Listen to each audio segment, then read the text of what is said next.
할렐루야. 감사합니다. 오늘 12장, 계시록 12장 공부하도록 하겠습니다.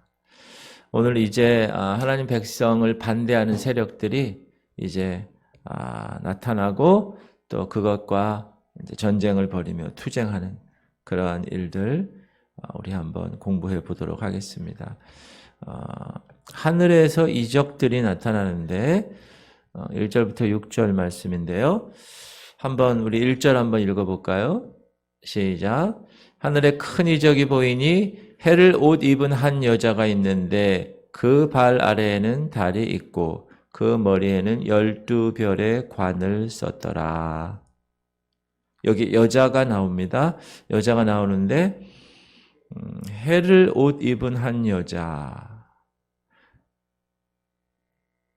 그리고 그 발 아래에는 달이 있고 그 머리에는 12별의 관을 쓴 여자. 이 여자가 누구냐? 로만 가톨릭에서는 이 여자를 마리아로 이야기합니다. 해석하고. 왜냐하면 2절 보면 이 여자가 아이를 베어 해산하게 되매 아파서 애를 쓰며 부르짖더라. 그래서 마리아가 예수를 낳았다. 그래서 이 여자가 마리아다라고 해석을 하는데 우리 기존 정통교회에서는 그렇게 해석하지 않습니다. 이스라엘 나라로 해석합니다. 이스라엘 민족을 상징하는 왜냐하면 창세기 37장 9절 우리가 금요일 날 출애굽기 공부하잖아요. 거기 보면 창세기 그 전에 공부했을 때 보면 한번 읽을게요. 요셉이 다시 꿈을 꾸고 그의 형들에게 말하여 이르되 내가 또 꿈을 꾼즉 해와 달과 11별이 내게 절하더이다 하니라.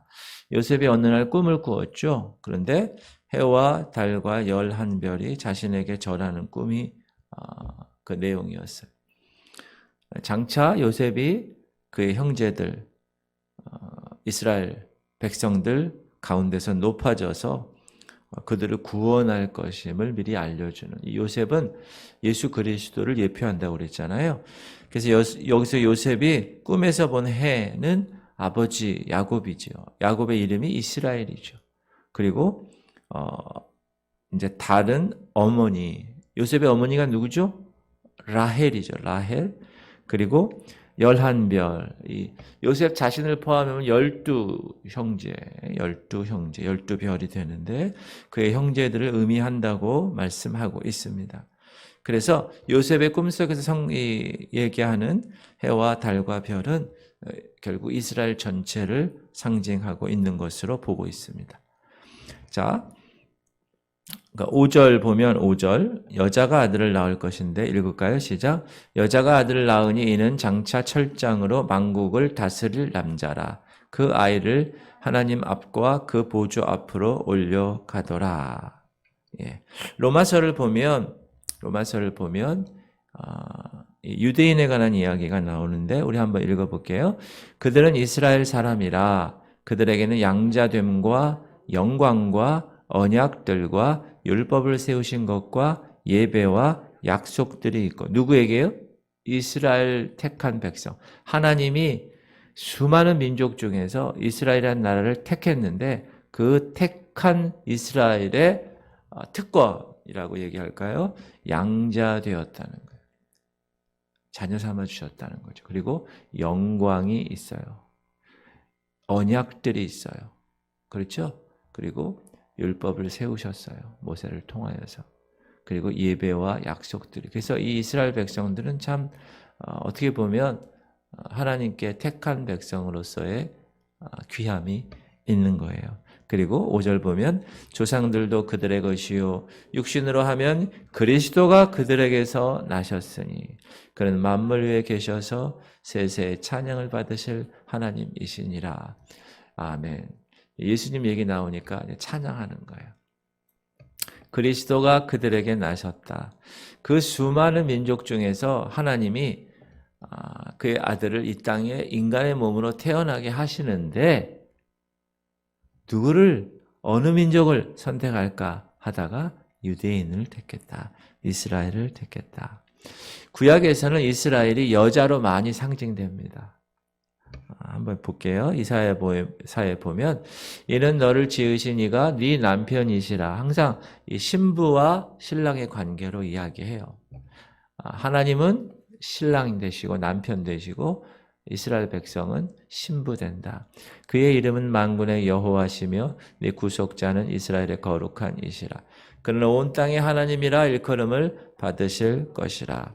예레미야에도 보면 내게 배역한 이스라엘이 간음을 행하였으므로 신랑과 신부의 관계인데 남편과 아내의 관계인데 이 아내 되는 이스라엘이라는 나라가 계속 바알을 섬기고 아세라를 섬기고 그렇게 섬기는 것을 간음으로 표현하고 있습니다. 영적 간음. 내가 그를 내쫓고 그에게 이혼서까지 주었으되 그의 반역한 자매 유다가 두려워하지 아니하고 자기도 가서 행음함을 내가 보았노라. 12지파 북이스라엘과 2지파 남유다가 있는데 이 북이스라엘이 그렇게 바알을 섬기고 우상을 섬기더니 그 자매인 유다도 행음을 하는 걸 보았다. 그래서 하나님이 어떻게 하셨어요? 둘 다 망하게 하시죠. 북이스라엘은 아수르에게 망하게 하고 이 남유다는 바벨론의 포로로 잡혀가게 하는 그런 역사적인 사실을 우리는 알고 있습니다. 그리고 오늘 계시록에서 나온 이 여자가 낳은 아들 예수 그리스도 그분을 철장으로 세상을 그 아이가 다스리게 될 것이다 라고 이야기했죠. 이 말씀은 시편에 보면 이 편에 9절에 보면 네가 철장으로 그들을 깨뜨리며 질그릇같이 부수리로다 하시리라. 그럼 미가서에도 보면 베들레헴 에브라다야 너는 유다 족속 중에 작을지라도 이스라엘을 다스릴 자가 네게서 내게로 나올 것이라. 그의 근본은 상고요 영원에 있느니라. 그러므로 여인이 해산하기까지 그들을 붙여두시겠고 그 후에는 그의 형제들 가운데 남은 자가 이스라엘 자손에게로 돌아오리니. 그래서 우리가 오늘 본문의 5절, 6절이요. 5절 여자가 아들을 낳으리니 그 5절과 6절 그 사이를 지금은 우리가 역사적으로 하나님의 그 타임라인 시간표를 보면 교회 시대를 이야기한다. 이렇게 얘기를 할 수가 있습니다. 여자가 등장했고요. 또 용이 등장합니다. 용. 3절에 보면 시작 하늘에 또 다른 이적이 보이니 보라 한 큰 붉은 용이 있어 머리가 7이요 뿔이 10이라 그 여러 머리에 7 왕관이 있는데 이 붉은 용은 9절에서 뭐라고 나오냐면 사단임을 밝힙니다. 붉은색은 여러분 피 색깔이잖아요. 죽음을 의미하고 멸망과 연관되어 있는데 여기 이 사단을 어떻게 묘사하느냐 이 짐승을 7머리 10뿔 7 면류관으로 묘사합니다. 근데 이것은 계시록에 계속 이 짐승에 관한 이 묘사가 나와요. 13장에도 나옵니다. 시작 내가 보니 바다에서 한 짐승이 나오는데 뿔이 10이요 머리가 7이라. 그 뿔에는 10 왕관이 있고 그 머리들에게는 신성모독하는 이름들이 있더라. 17장에도 나옵니다. 곧 성령으로 나를 데리고 광야로 가니라. 내가 보니 여자가 붉은빛 짐승을 탔는데 그 짐승의 몸에 하나님을 모독하는 이름들이 가득하고 7 머리와 10 뿔이 있으며 이 짐승은 적그리스도죠. 이 적그리스도는 이제 여러분 정치적 리더자로 유럽 쪽에 어떤 큰 나라의 이제 리더가 될 것입니다. 한 단일 정부에. 그리고 이제 무대에 등장하게 할 거예요. 그런데 환란기 중반까지는 자기가 그 악한 영들 사탄에 의해서 어떤 초월적인 그 힘을 가진 존재를 나타내지 않을 것입니다. 그냥 평범하게 공개적으로 드러내지 않는다는 사실을 우리가 기억해야 되고요. 그리고 4절 보면 이 용이 별 3분의 1을 하늘에서 떨어뜨렸는가를 가르쳐 줍니다. 어느 때인가는 모르지만 근데 그걸 한번 읽어볼게요. 그 꼬리가 하늘의 별 3분의 1을 끌어다가 땅에 던지더라. 용이 해산하려는 여자 앞에서 그가 해산하면 그 아이를 삼키고자 하더니. 여러분, 이것은 의심할 여지 없이 우리가 구약 이사야와 에스겔에서 우리가 공부한 내용, 이사야에서 볼게요. 시작. 너 아침의 아들 계명성이여 어찌 그리 하늘에서 떨어졌으며 너 열국을 엎은 자여 어찌 그리 땅에 찍혔는고. 사단의 떨어짐을 설명한 구절이죠. 그리고 이때 많은 천사들도 함께 같이 떨어진 것이 유다에 나옵니다. 유다서에. 또 자기 지위를 지키지 아니하고 자기 처소를 떠난 천사들을 큰 날의 심판까지 영원히 결박으로 흑암에 가두셨으며. 하나님을 섬기는 영이에요, 천사는 원래. 그런데 다스리는 영 하나님을 섬기지 아니하고 비길이라 교만의 영이 들어가서 나중에 떨어지게 되는, 타락하게 되는, 그리고 그의 천사들과 함께 쫓겨날 것을 명백하게 밝히고 있습니다. 여러분, 사단은 언제나 죽이고 멸망시키는 자예요. 도적이 오는 것은 죽이고 멸망시키는 것이요. 내가 온 것은 생명으로 양들을 잘 키우기 위해서, 그렇게 말씀하시잖아요. 그래서 이 사단은 구약에서부터 보면 이 예수 그리스도를 태어나지 못하게 하려고 할 수 있는 모든 짓을 다 하죠. 그리고 신약에서 보면, 복음서에서 보면 예수님이 태어나고 그때 죽이려고 하죠. 그죠? 헤롯이 2살 아래 애들은 다 죽이잖아요. 그 동방 박사가 왔을 때 그것을 알고 메시아가 태어났다니까 다 죽이는 거예요. 그리고 예수님이 이 땅에 33년간 계실 때도 사단이 계속 공격해서 그렇게 힘들게 하는 그런 장면을 우리가 알고 있습니다. 그런데 이 이스라엘, 여자로 상징한 이 이스라엘의 나라가 후 3년 반의 환란 기간 동안에 하나님의 특별한 보호를 받게 됩니다. 6절 보면 그 여자가 광야로 도망하며 거기서 1260일 동안 그를 양육하기 위하여 하나님께서 예비한 곳이 있더라. 물론 14만 4천 명은 인침을 받고 보호를 받아요. 그렇죠? 성령의 인을 받았기 때문에 그를 해할 자가 없어요. 그러나 하나님은 이스라엘을 믿는 남은 자, 이 남은 자의 돌봄을, 남은 자는 하나님께서 그 시대에 하나님께서 특별히 남기신 분들이에요. 바알에게 무릎을 꿇지 한 바알 시대 때 남은 7천 명을 남기신 것처럼. 그리고 요 6절에 나오는 이 그를 양육하기 위해서, 이게 이제 한글 성경에는 정확하게 이제 나오지 않는데, 여기에 보면 복수로 나오거든요. 여기는 그를이라고 나왔지만, 제가 이 킹 제임스 버전 영어 성경을 보니까 they라고 나오더라고요. 그래서 요걸 보면, 요 내용은 믿는 이방인을 이야기한다. 여러분, 마태복음 25장에 보면 31절부터 46절에 그 오른편과 왼편, 양과 염소, 거기에 대한 심판이 나오거든요. 거기에 보면 이제 오른편에 양 있는 백성들에게 이렇게 얘기합니다. 마태복음 25장 40절 보면 임금이 대답하여 이르시되 내가 진실로 너에게 이르노니 너희가 여기 내 형제 중에 지극히 작은 자 하나에게 한 것이 곧 내게 한 것이니라 하시고, 요것을 우리가 보통 환란 때 말고 일반적으로 목사님들이 설교할 때는 그냥 세상 살아가면서 불쌍하고 힘든 사람 냉수 한 그릇 주고 돌보아주면 내게 한 것이야 라고 이야기하는 것, 그렇게 이제 우리가 이해했는데, 이것은 이제 환란 때에 그리스도의 형제가 누구냐? 유대인들이죠. 유대인들에게 이렇게 잘 대접한 사람들, 친절을 베푼 자들로 해석도 합니다.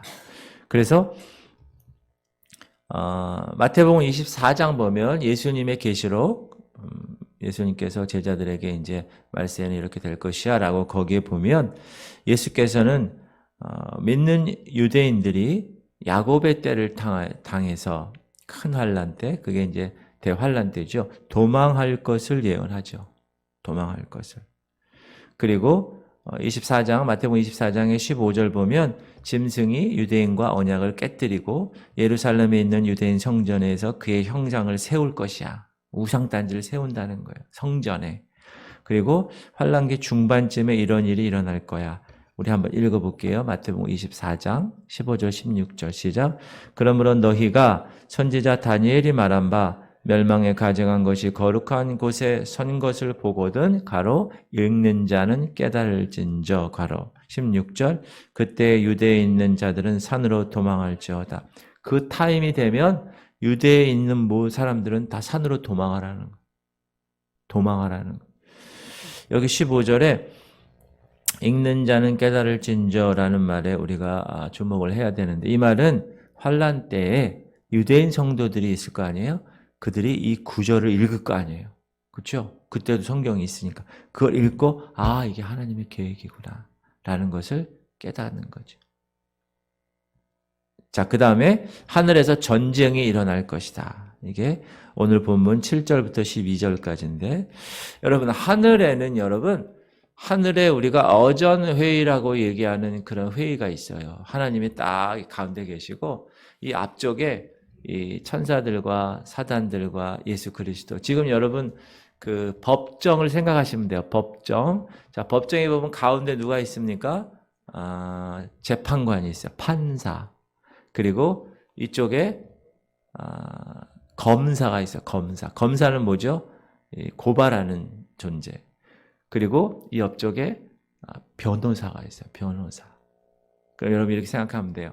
재판관은 하나님, 검사는 사단, 참소자라고 나오거든요. 그리고 예수님은 변호사. 변호사는 예수님. 지금 욥기 1장 보면 시작.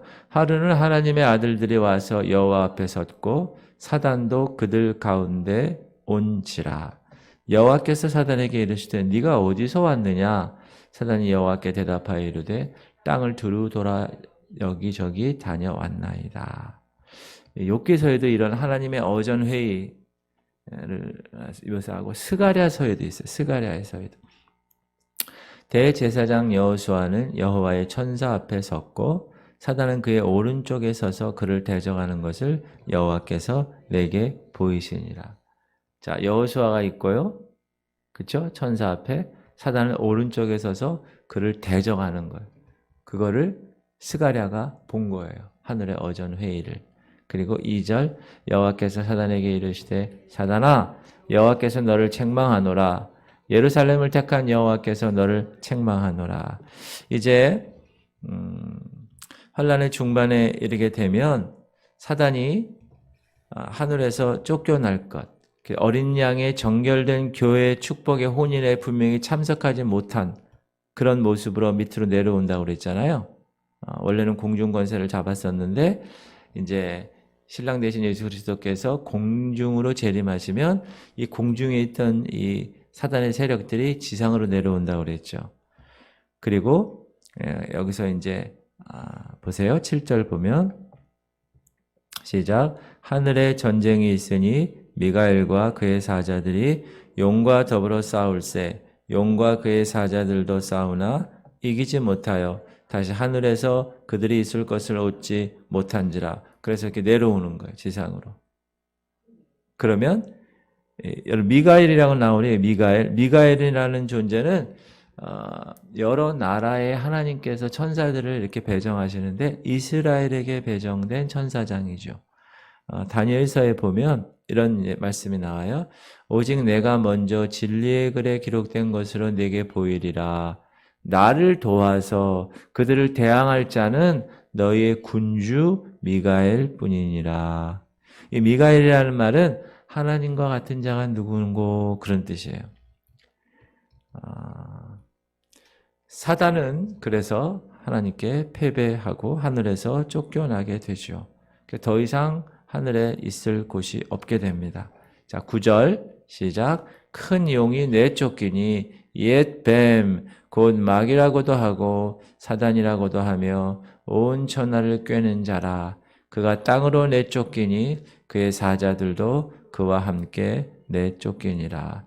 내가 또 들으니 하늘에 큰 음성이 있어 이르되 이제 우리 하나님의 구원과 능력과 나라와 또 그의 그리스도의 권세가 나타났으니 우리 형제들을 참소하던 자, 곧 우리 하나님 앞에서 밤낮 참소하던 자가 쫓겨났고 또 우리 형제들이 어린 양의 피와 자기들이 증언하는 말씀으로써 그를 이겼으니 그들은 죽기까지 자기들의 생명을 아끼지 아니하였도다. 9절 보면 사단을 옛 뱀이라고 얘기합니다.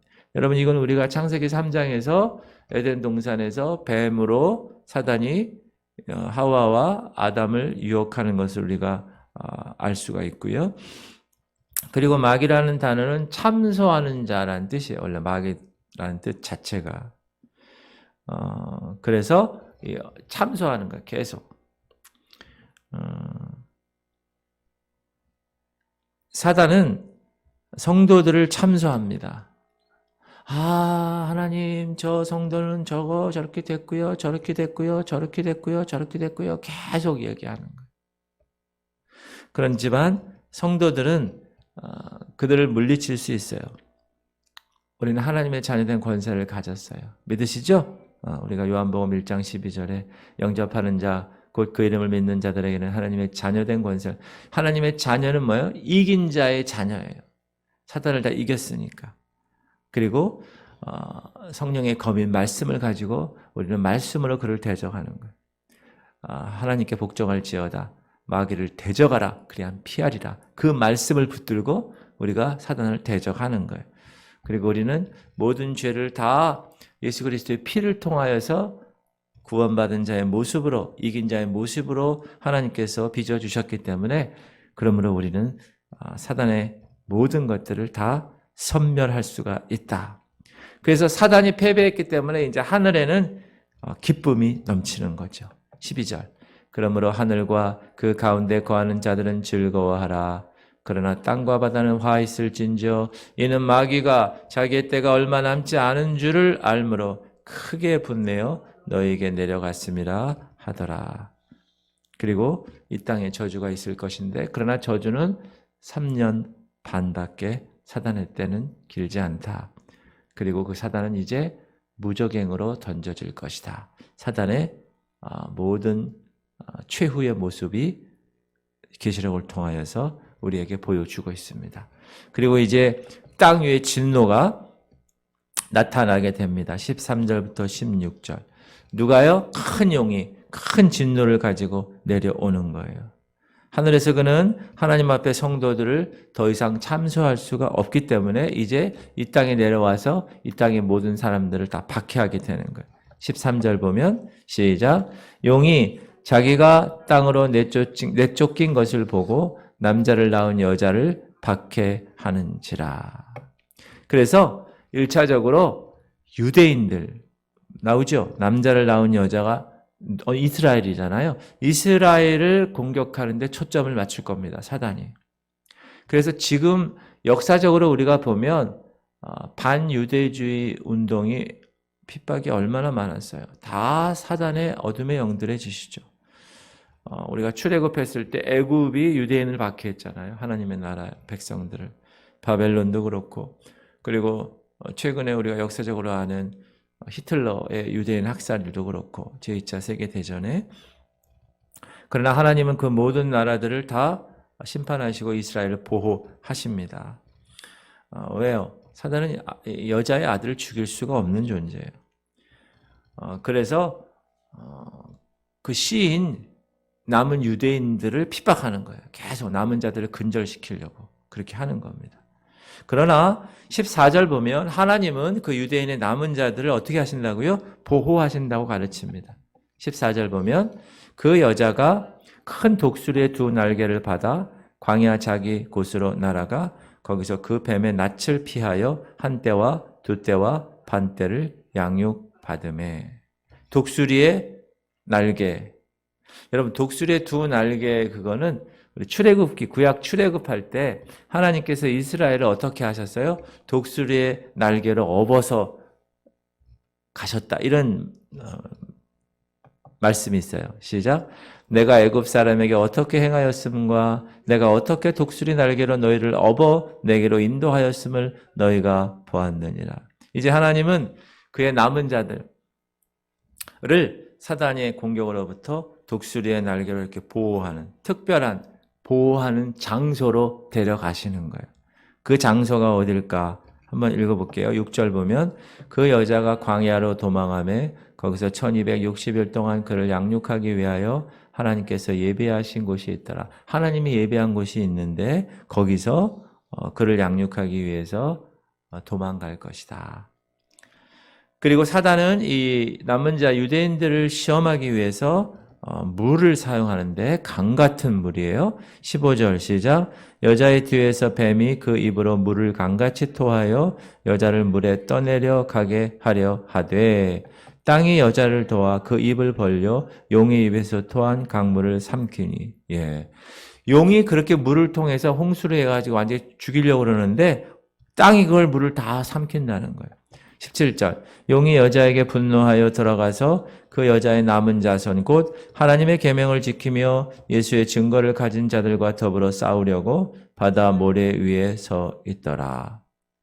이런 상태가 될 것이다.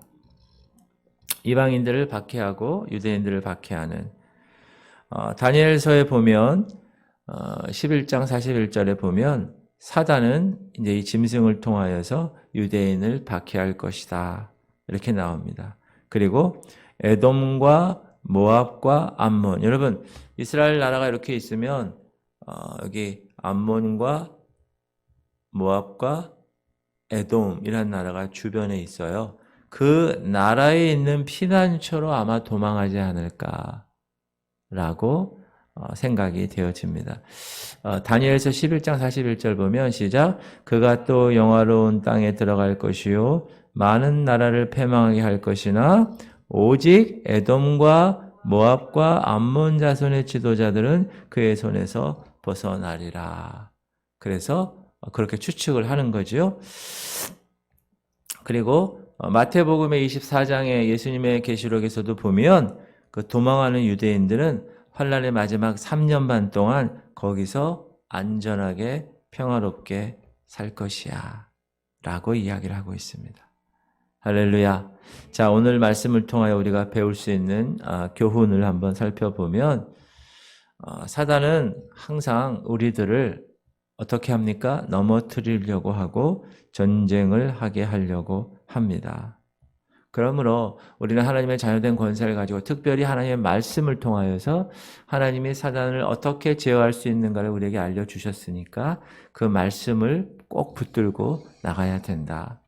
그리고 사단은 여러분 사람들을 참소하는 거예요. 이 교회 내에서도 마찬가지예요.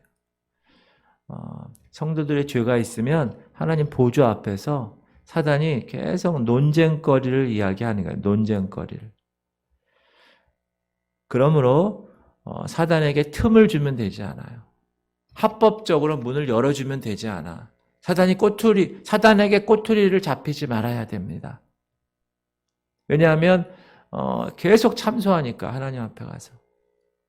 물론 우리의 변호사이신 예수 그리스도께서 계시기 때문에 그분은 우리의 죄를 자백하면 우리를 깨끗하게 하시고 사단의 모든 권세를 다 깨부시기 때문에 우리는 감사한 일이지만 성도들을 참소하지 마세요. 여러분 주변에 있는 성도들이나 참소라는 게 뭐죠? 남을 헐뜯는 거고요. 그 다음에 없는 죄를 있는 것으로 꾸며서 고에 바치는 일이 참소하는 거잖아요. 그렇죠? 만일 이 교회 공동체나 우리 자체가 참소하게 되면 우리는 사단 편에 아예 서 있는 거나 마찬가지예요. 사단이 얘기하는 거야. 너 그렇게 했잖아. 그럼 우리가 그 합법적으로 문을 열어주는 거예요. 그러면 그렇게 하면 절대 안 됩니다. 여러분, 사랑은 허다한 죄를 덮습니다. 할렐루야. 사랑은 허다한 죄를 힘들어도 좀 나한테 불이익을 당해도 사랑으로 덮어주는 거예요. 그게 성숙한 사람이에요.